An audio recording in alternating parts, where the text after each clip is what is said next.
Hello, my name is Craig and welcome to my channel. I'm just installing the frets on the Squid, which is one of the guitars they'll be giving away to someone on YouTube. The fretboard is a bound fretboard, so I just wanted to show you the process that I use to make ball ends on the frets, or hemispherical ends, and how I install them on my fretboards. Now, once I've used the fret nippers to remove that small section of the tang, I then just give a little bit of a clean. Now I just use a little file, put the fret in upside down there, and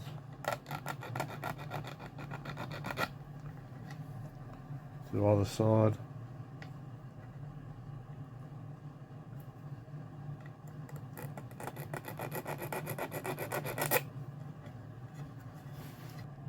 It takes about 10 minutes or so to clean up all of those, and it takes about the same amount of time to put a ball end on all of them. And the way that I do it is a method that I saw a long time ago, maybe 4, 5, 6 years ago. I don't know who it was that I watched do it, but it seemed like a pretty good method to me. And I haven't done it for a few years because I haven't put ball ends on the frets for a few years, but I was going to do it for some of these guitars that I'm building at the moment. So I'll just briefly go over it. What you do, you start out off with one of these. I just noticed that this one is off center, so you wouldn't be able to do it with this one here. That was a bad glue up job there. But normally you just get one of these type of things. They're little grinding stones that come with the Dremel, and they are flat normally. If you look at the, and get a shot of that, look at the surface of that, it is flat across there. What I do is put a groove in it. It's like a U-shaped groove almost. And I do that.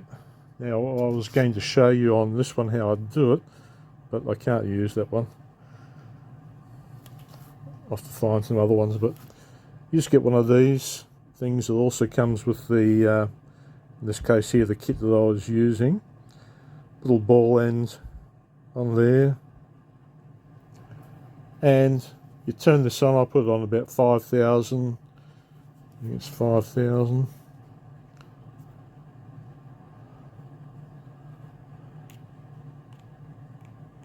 On about 5 on the dial. Turn it on and just simply hold it against there for probably a long time ago since I did this, but probably I think it was about maybe 5 to 10 seconds, and you can just take it away and see, and when you'll get a groove out of it if you just hold it nice and steady when it's going through there. Once you've got it, I'll do a bit of practice because I haven't done this for about a year or so either. So I'll practice on this piece first.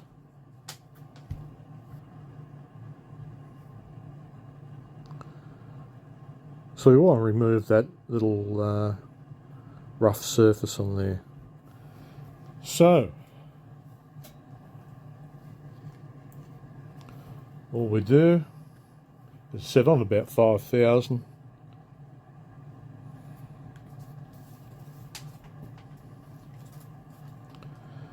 I would wear a mask when I'm doing this.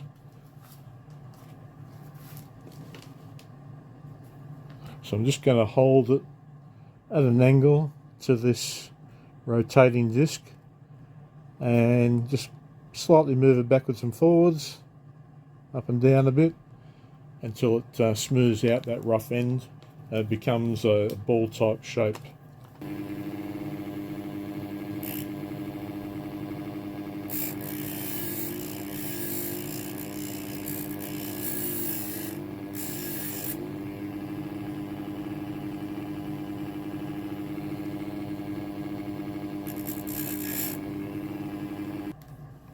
Okay, mask back off, and I don't know how well you're going to get this anyway, but it's smooth now. That's absolutely fine. And to clean it up,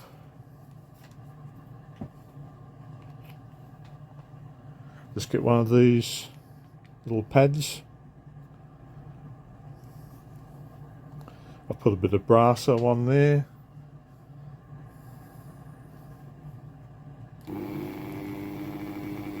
Probably put this a bit faster.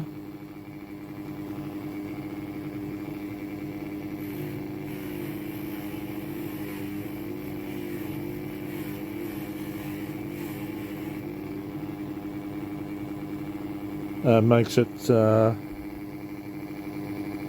nice and shiny as well.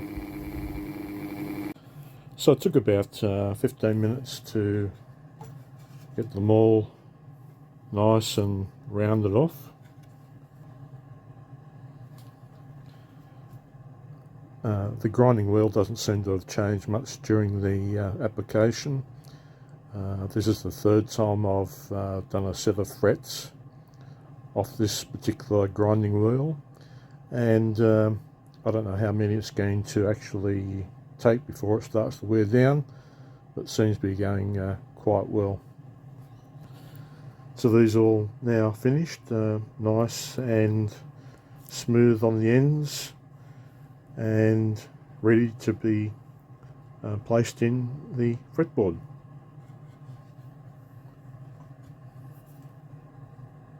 But like all things, it takes practice to do it. You won't get it right the first time, so practice on some other fret wire until you get the hang of it, and it'll get much easier. The last 5 or so frets were much quicker and better than the first 15 or so. And I have about another 4 guitars in the next few weeks I'll be doing the same process too. I'm sure I'll get better and better at it. Now when it comes to actually putting the frets in the fretboard, I do it in a way that it doesn't require me to do a fret leveling and polishing afterwards, so it saves a whole lot of time.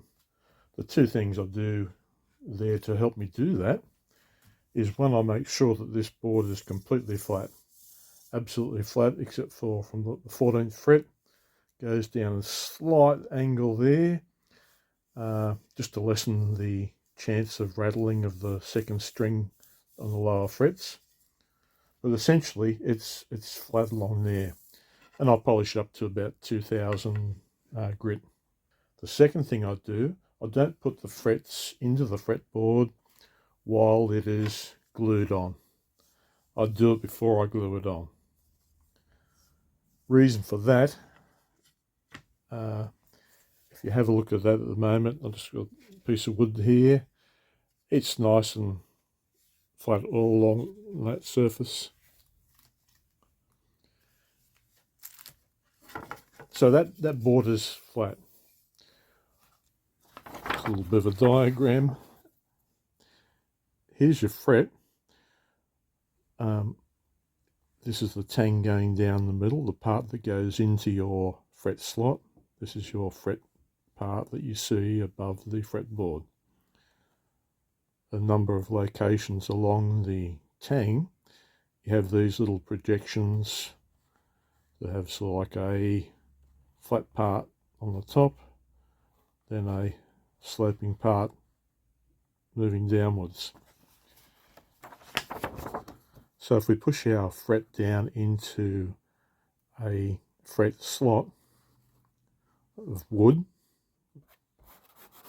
going around the side here, the idea is that this will easily sort of go down, but as it tries to go back up there, these sharp edges will have sort of dug slightly into the wood. Now, the problem is, as they're moving down, they're going to put a groove in the wood. And there's not going to be much for it to hold on to. It'll just almost come straight out again. So one of the things you normally do, you put them in at an angle. If you try putting in a flat piece of fret wire into a board, you find it very difficult. You curve it, and you curve it normally in excess of what your radius is. So my radius is 16 inches, and I normally curve the wire before I do it to about 10 inches or so. And the effect of that is that when you then knock it down, you push this in fine, but then it gets pushed a long ways. So when it gets pushed along the slot, it finds that it's able to, a small portion of this will actually be buried in the wood, a very small portion. And when you take it out, it will make a new groove again. Now, what I do, same idea, except that when I use my fretboard that hasn't been attached or glued onto a neck, it has the ability for the wood to actually move in this direction, both of these in this way. So now when you push this fret down into the slot in a freestanding, if you like, fingerboard, it's going to push the sides out slightly. It's able to do that to a very slight extent. The effect is that when I put all the frets in here, it won't be straight anymore. It'll be a little bit curved. There'll be a little bit of an arch going into here. That's an exaggeration here, but there'll be an arch going into this. Now, why that is good is because when I then go and glue this on a fingerboard, that arch that's there is going to be pushed back the other way, and that will dig these little things in. So the wood will be coming back this way. It'll push that wood into these little things that come out, and it will secure them very, very well. And so I don't use glue either. So I don't use glue, and I don't do a level later on. Saves a whole lot of time. Let's give it a go. Now I'll just use this handheld fret press and a hammer. The hammer I basically just use to get it started. I'll put the fret in, make sure it's in the right position, even on either side there.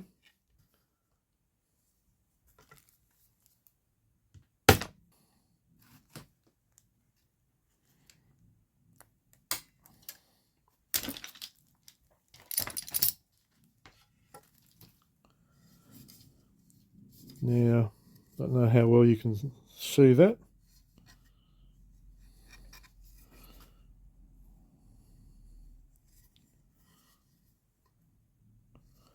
But that is pretty well perfect. And smooth, the ends on these, because we've made them ball ends or hemispherical ends. And I just go along and do that now, and I'll do that and I'll show you later on at the end there. We should see this starting to bend slightly.